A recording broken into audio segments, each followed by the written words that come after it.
This section is formatted for direct paste into VidRush custom script mode. My keys stopped working in my own front door. My nephew Jeremy had changed the locks, told my family I had dementia, even showed them a forged doctor's letter. By Thanksgiving, they handed him control of my trust, $2 million passed down from my grandmother. I felt trapped. But nights, I watched a tiny camera I'd hidden in the china cabinet to watch my dog after surgery. For weeks, it caught nothing. Then one afternoon, Jeremy sat at my kitchen table and laughed about how easily old people can be discarded. That camera was about to save my entire life. My name is Eleanor. $2 million sat in a trust I'd built from my grandmother's estate, money meant for my daughters, not for a nephew who smiled at family dinners while systematically erasing me. In the space of one summer, Jeremy had convinced everyone I was losing my mind. My sister cried when she sided with him. My own front door became a locked gate. I was a prisoner in plain sight, and no one believed a word I said. The camera in the china cabinet wasn't just watching my teacups. It was about to expose a scheme so cold-blooded that even I didn't see coming.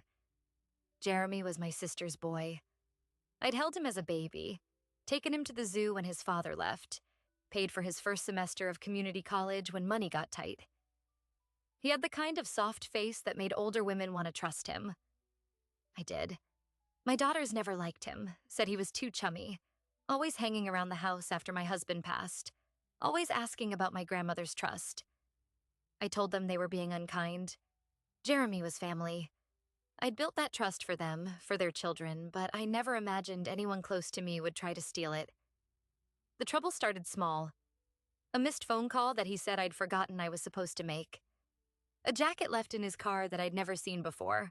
Little suggestions, dropped at Sunday dinners that maybe I was working too hard, maybe the house was too much. My sister Karen looked at me with a new kind of softness, the kind you offer someone sick. I didn't realize then that Jeremy had been planting seeds for months. Then he changed the locks. I came home from the grocery store on a Tuesday and my key wouldn't turn. I thought I was at the wrong door. Jeremy appeared behind me, calm and sorry. He said I'd left the stove on twice that week, wandered off to the park and forgotten my own address. None of it was true. I told him to let me in. He said he had to protect me from myself. By that evening, he'd called my sister and told her I'd stood on the sidewalk crying for my late husband, asking strangers where he went. The doctor's letter arrived 3 days later, a single sheet with a letterhead, a signature, and a diagnosis of rapid cognitive decline. Later, I'd learned he'd printed it at a Kinko's. At the time, it looked official enough to make Karen weep. She held my hand at the kitchen table and said it was time to let someone younger handle things. Jeremy was the only one who volunteered. 2 nephews of my late husband said nothing, and my daughters lived out of state, 2 time zones away. Jeremy had planned for that. By Thanksgiving, they'd all agreed. He became trustee. $2 million invested in bonds and index funds was now under his control. He moved into the guest room across from mine, took my phone for my safety, limited my visitors to a short list he approved. My daughters called, but he sat beside me during every conversation, coaching me in a whisper, telling me what to say. If I protested, he'd gently remind me how confused I'd been lately. The more I pushed back, the more unsteady I sounded. He had created a perfect trap. The only proof of my sanity was my word, and he had already stolen that. The camera was an accident. I'd bought it a year earlier, after my dog Lucy had surgery on her leg.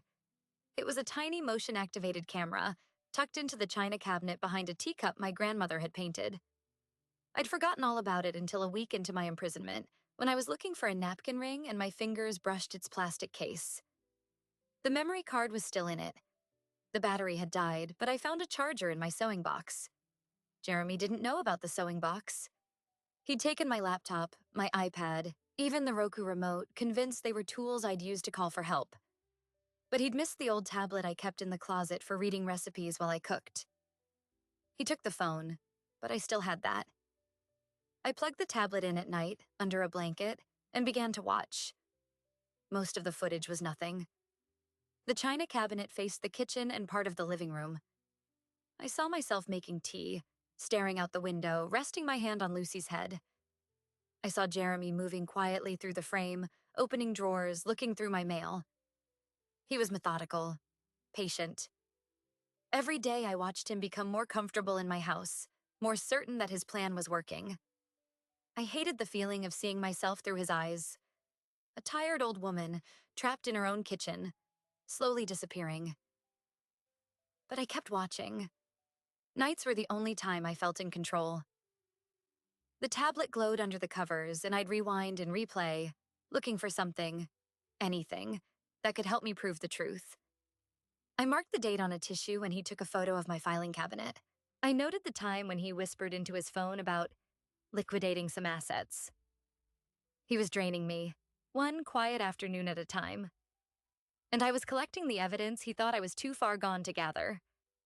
It was on a Thursday while he was out with his girlfriend that I tried the front door again. Still locked. The windows, too. The back door had a new deadbolt. I stood in the hallway, staring at the knob, and realized he had turned my own home into a cell. I could see the neighbors' lights across the yard, smell their barbecue, hear their laughter. But I couldn't leave. I couldn't walk to the mailbox or water my roses. I was alive, but I was being erased. My daughters kept calling. I could hear the confusion in their voices when Jeremy told them I was resting, that I'd been upset, that it was better not to upset me more. He'd hold the phone to my ear sometimes. I'd try to signal them, but his presence was a weight on every word.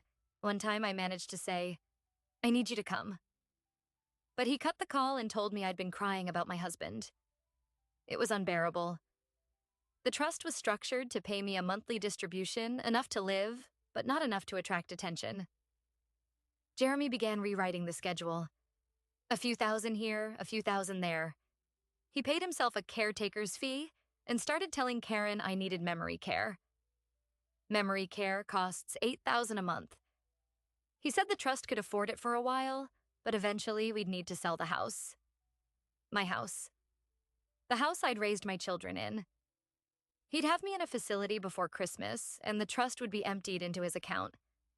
I knew I had to find the footage that could save me. For 3 more nights, I watched, barely sleeping. Then on the 4th night, the tablet flickered as a new segment loaded.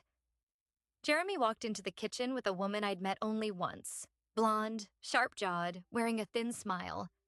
His girlfriend, Rachel. They sat at my table, my grandmother's table, as if they owned it. Rachel opened a bottle of my wine. Jeremy leaned back in my chair, kicked his feet up on the seat beside him, and let out a laugh that turned my stomach cold. Then he looked at Rachel and said, "You know the funny thing about old people? You know the funny thing about old people? They trust you. They hand over the keys to their whole lives because you're family, because you showed up to dinner, because you smiled at the right times." I leaned closer to the tablet, my heart pounding so hard I could feel it in my throat. Rachel laughed, swirling the wine in her glass. Her laugh was thin and metallic, like a coin dropped on tile. "And the best part," Jeremy went on, "is that when they start fighting back, everyone thinks it's the dementia talking. You just stay calm. You tell them they're confused. You say, 'Aunt Eleanor, you left the stove on again.' And the family? They believe the calm person, every single time." He said it all with the same gentle smile he'd worn when he brought me soup last January. I'd thought he was kind. I'd thought he was the only one who really understood how much I missed my husband. Now I saw it hadn't been kindness at all. It was reconnaissance. He'd been studying me, learning my grief, mapping every weak point. The soup had been served the night he first asked about the trust's terms. Rachel refilled her glass. She didn't seem impressed. She seemed bored. "So how much longer?" "I'm ready for the payoff." Jeremy leaned forward, pulled a folded paper from his pocket, and flattened it on the table. I couldn't read it from the camera angle, but I knew my own trust documents. I recognized the heavy cream paper and the blue ink of my signature. 2.1 million as of last quarter. The monthly distribution to her is 4,000. I've already redirected it to the joint account. She doesn't read her statements because I told her it's all on autopay. He laughed again, a short, ugly bark. She thinks the bank just takes care of everything.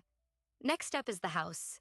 The house is worth another 320, free and clear.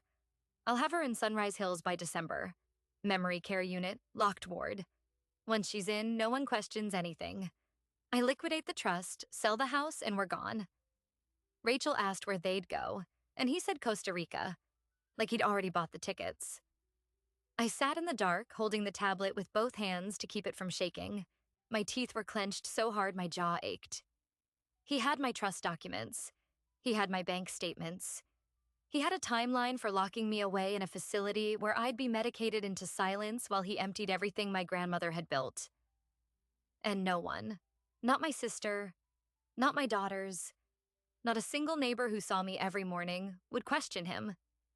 He'd made sure of that with the forged letter and the staged confusion and the quiet campaign of lies he'd been running for months.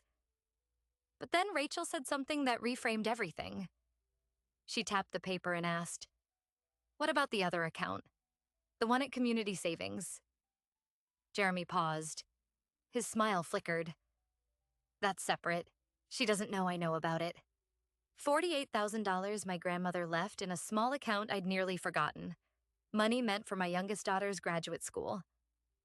Jeremy knew. He'd gone through my filing cabinet and found the statements I'd tucked behind my tax returns. He'd been siphoning from that too. Small withdrawals, a few $100s a month, disguised as service fees. I hadn't noticed because I rarely checked that balance. He'd been stealing from me for over a year before the locks were changed. That was the pivot. I'd thought this was a sudden betrayal, a nephew who saw an opportunity when I seemed vulnerable. But it wasn't sudden at all. Jeremy had been working this since my husband's funeral, maybe earlier. He'd played the long game, patient as a spider, weaving a web so fine I never felt it tighten. The dementia story wasn't the beginning. It was the endgame. He'd already been taking from me for years, and the doctor's letter was just cover to take the rest and make me disappear. I pressed the tablet against my chest and forced myself to breathe. In through the nose, out through the mouth. I'd spent 40 years as a high school principal. I knew how to stay calm in a crisis. But this wasn't a budget shortfall or an angry parent. This was my own nephew planning to erase me. I needed to save that recording. I checked the file size. The clip was long, nearly 2 hours. The tablet had limited storage, and I couldn't risk losing it. I copied the file to a micro SD card I found in an old digital camera at the back of my closet, then hid the card inside the hem of my winter coat. The tablet I kept in the closet, wrapped in a sweater. If Jeremy found it, he'd see only cooking apps and old photos. I was betting my life on his arrogance. That night, I lay awake, listening to him move around the house. He was on the phone in the living room, voice low and easy. I heard my sister's name, then my daughter's. The next morning, he told me Karen was coming for lunch. He said it gently, like he was doing me a favor. "I think it would be nice for you, Aunt Eleanor." Karen's worried. "She just wants to see you're okay." I nodded, kept my voice soft, played the role he'd written for me. Inside, I was calculating. Karen was my younger sister. We'd grown up sharing a room and fighting over everything, but as adults, we'd become close. She'd be the one person who might listen if I could just get her alone. But Jeremy would never leave us alone. He managed every visit like a warden. When Karen arrived, she looked thinner, her face lined with worry. She hugged me and held on too long. Her eyes searched mine, and I saw the doubt there. She wasn't entirely convinced by Jeremy's story. She wanted to believe me, but the doctor's letter and Jeremy's confident explanations had made her afraid to trust her own instincts. We sat in the living room, and Jeremy brought us tea. He sat beside me, close enough that our knees nearly touched, a constant presence that made real conversation impossible. I tried to signal Karen with small things, a firm grip on her hand, a direct stare when Jeremy looked away. But she seemed uncertain, scared. She asked how I was doing, and Jeremy answered for me. "She's had a few rough nights, but she's settling in. I think the routine is helping." I nodded, swallowing the words I wanted to scream. After Karen left, I retreated to my room and pulled out the tablet. I had to get the recording to someone outside. I tried to connect to the Wi-Fi, but Jeremy had changed the password. I didn't have my phone, didn't have a computer, and couldn't leave the house. I was sealed off from the world. The neighbors were close enough to see from my window, but if I called out, he'd only tell them I was having an episode. I needed another way. I thought of my late husband's old friend, Marcus, who lived 3 streets over. Marcus had been a detective before he retired, and he still checked on me after my husband died. He'd called a few times, but Jeremy had told him I wasn't taking visitors. Marcus might be suspicious. If I could get a message to him, he'd know what to do. But how? The landline had been cut. The windows were locked. The only time I wasn't watched was late at night when Jeremy slept. And even then, the doors were deadbolted from the outside. The keys hidden. A week passed. I kept adding notes to the tissue, marking every transaction Jeremy mentioned in his phone calls. $48,000 from the hidden account was nearly gone. The monthly distributions were now flowing entirely to his joint account. He'd started contacting real estate agents about the house. He showed Karen a brochure for Sunrise Hills and said the trust could cover 2 years of care before we'd need to sell the house. Karen cried. I learned later. She didn't want to lose the house any more than I did, but Jeremy told her I needed professional care. She believed him. And then, on a Wednesday afternoon, the camera caught something new. Rachel came over again, and this time she wasn't laughing. She was angry. I sat in bed with the tablet, volume barely audible, watching them argue in my kitchen. She'd found out about another woman, someone Jeremy had been seeing on the side. Rachel's voice was sharp and venomous. You think you can play me? After everything I've helped you with? Jeremy tried to calm her, but she wasn't having it. She threatened to go to the police to expose the whole scheme. Then I'll go down too, she said. But I'll take you with me. The argument escalated and Rachel stormed out, slamming the door so hard my teacups rattled in the china cabinet. Jeremy stood alone in the kitchen, breathing hard. Then he turned and stared directly at the china cabinet. Not at the camera. He didn't know it was there, but at the teacups. He walked over, opened the glass door, and picked up my grandmother's painted cup, the one I'd always told him was my most treasured possession. He held it up to the light, examined it, then set it down carefully. Too carefully. He began opening other cabinets, looking for something. I froze, clutching the tablet. He was searching for anything out of place. He'd never done that before. Rachel's threat had spooked him, and now he was paranoid. If he found the camera, he'd find the recording, and I'd be finished. But he didn't look behind the teacup. He didn't see the tiny lens peeking through a gap in the painted roses. He closed the cabinet door and walked out of the kitchen. I exhaled. That was too close. I knew then that I couldn't wait any longer. Rachel was a loose cannon, and if she went to the police first, the evidence might never surface. Or worse, Jeremy might destroy everything to cover his tracks. I needed help now. The next morning, I made my move. I told Jeremy I wanted to sit on the front porch. It was the first time I'd asked to go outside in weeks. He hesitated, but I played the part. Old, tired, compliant. Just for a little fresh air, I'd said. Nothing wrong with that. He relented, unlocked the front door, and sat with me on the porch. 2 houses down, I saw Mrs. Delgado gardening. She was 81, sharp as a tack, and she'd known me for 20 years. She waved. I waved back. Jeremy stiffened. I didn't say anything to her. I knew he'd cut the visit short, but I made eye contact with Mrs. Delgado and held it for 3 full seconds. I tilted my head just slightly toward the house, then back at her. I mouthed one word. Help. She didn't react, just smiled and went back to her roses. But I saw her hands pause. I saw her glance toward the house again. I had planted a seed. I didn't know if it would grow. That night, the seed grew. Just after midnight, I heard a faint tapping at my bedroom window. I slid out of bed, pulled back the curtain. There was Mrs. Delgado, standing in my side yard with a folded note in her hand. I cracked the window just enough to hear her whisper. I called your daughter Sarah. She's flying in tonight. I slipped a note under the door with the address. Then she was gone, vanishing into the dark like a neighborly ghost. I pressed my hand to the glass, tears spilling down my cheeks. I wasn't alone anymore, but Sarah was still 2,000 miles away, and Jeremy was just down the hall.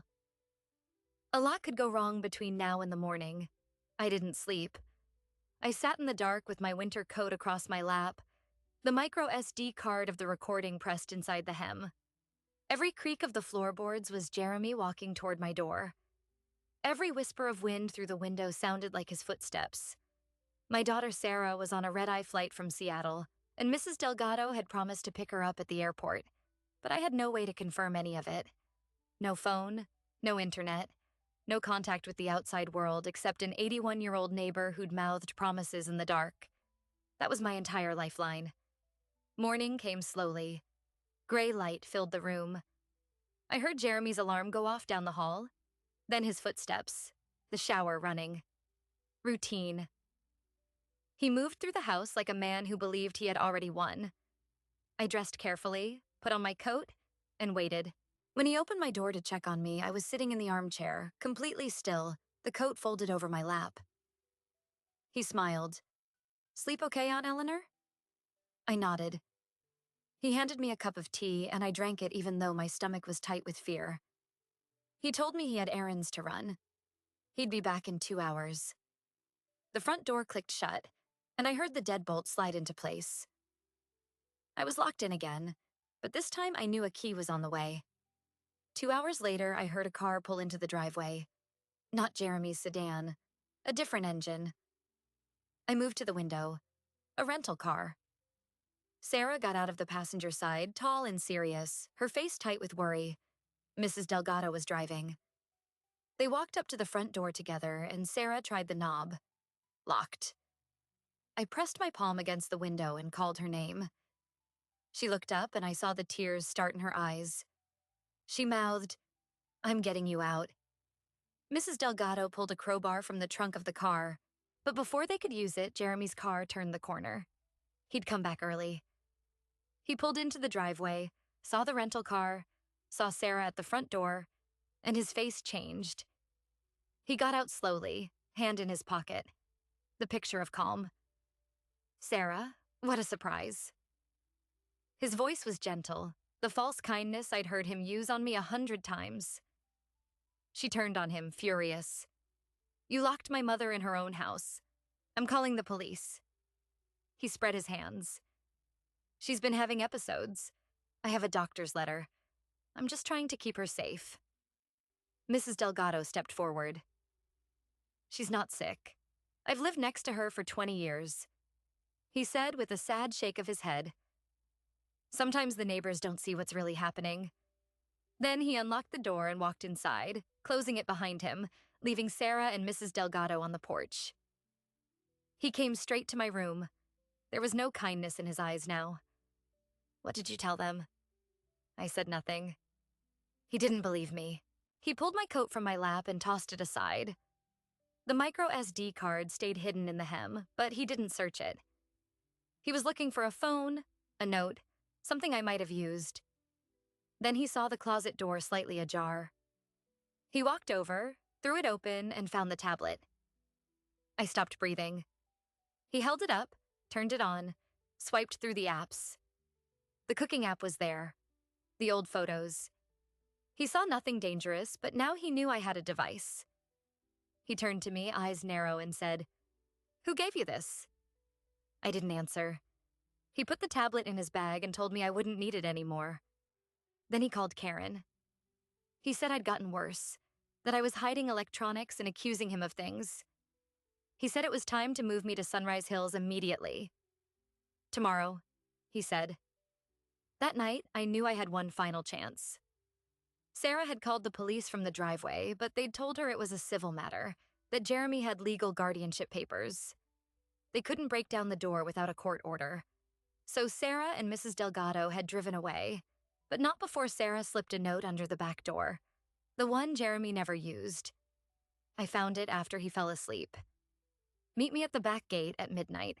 Bring the evidence." I didn't have the tablet anymore, but I still had the micro SD card. I sewed it into the lining of my sleeve with a needle and thread from my sewing box. Then I waited until the house went quiet.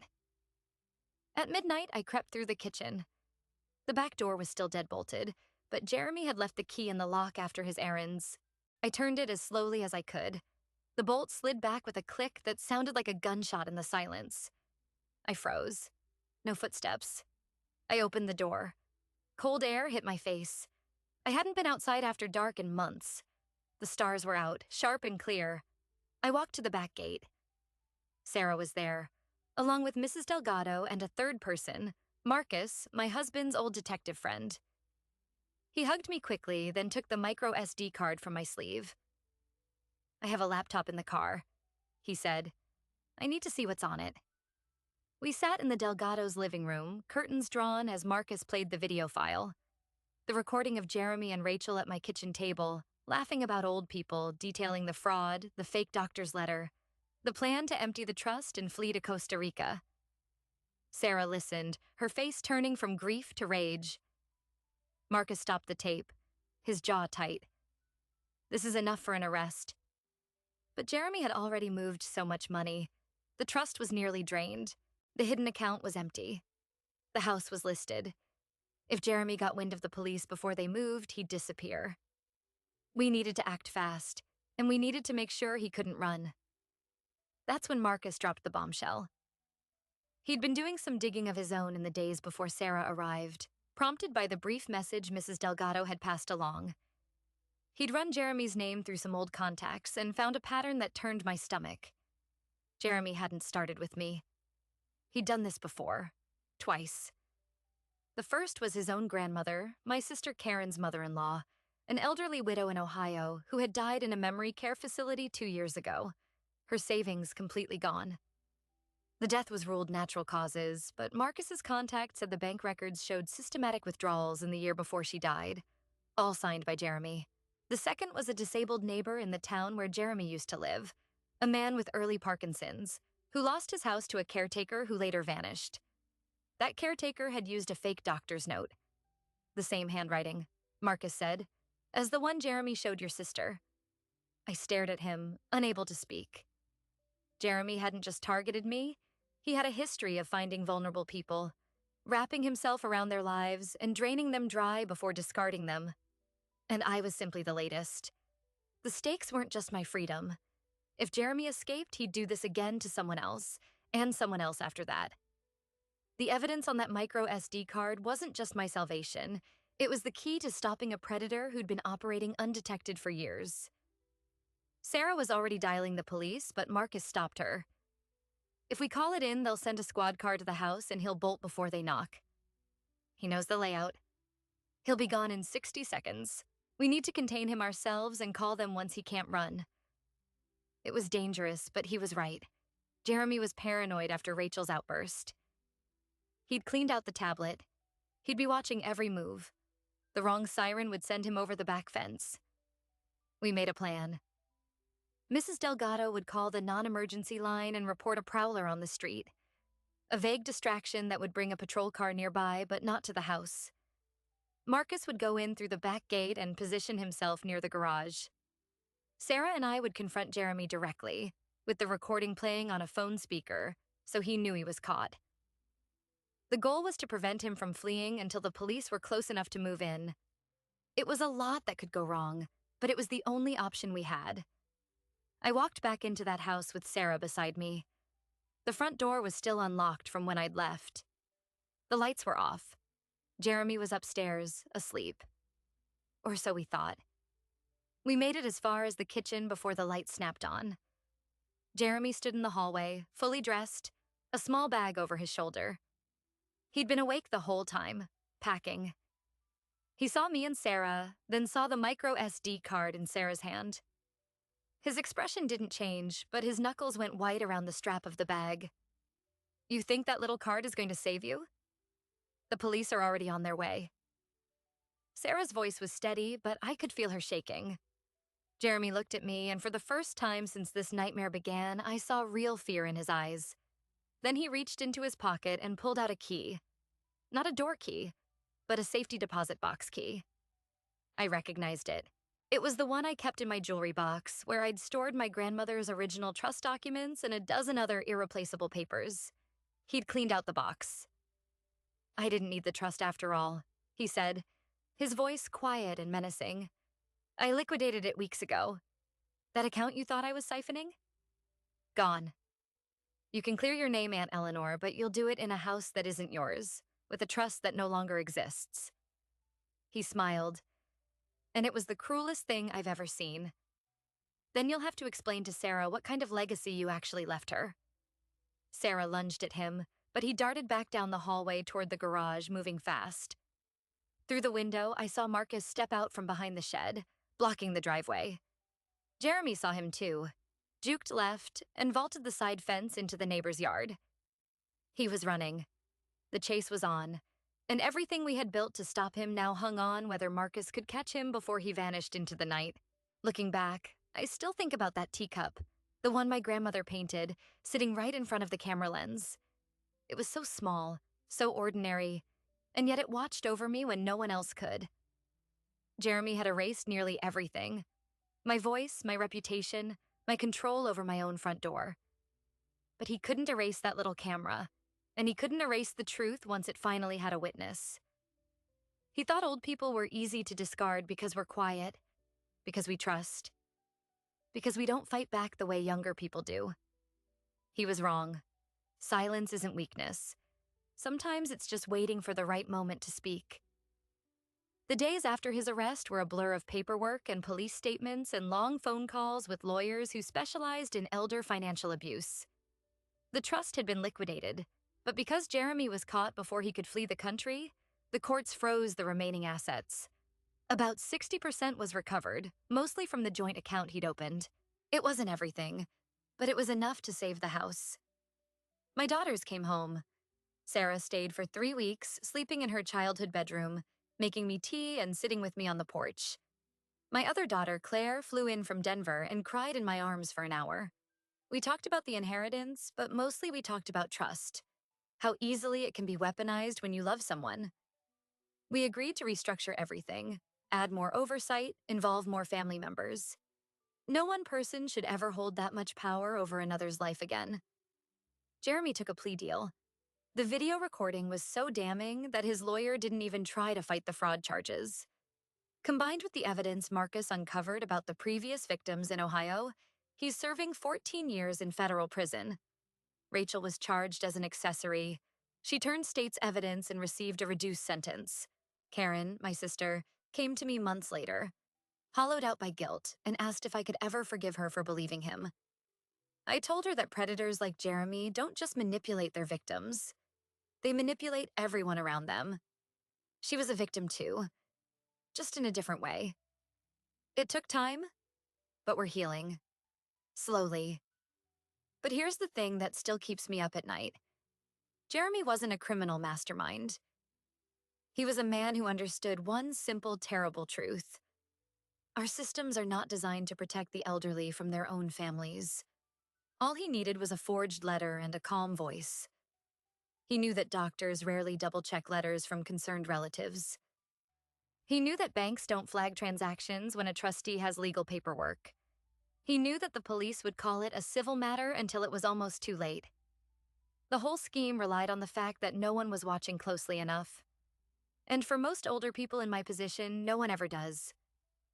So now I keep that teacup on the kitchen shelf where I can see it every morning. It reminds me that even in the smallest, most fragile places, you can hide something that saves your life.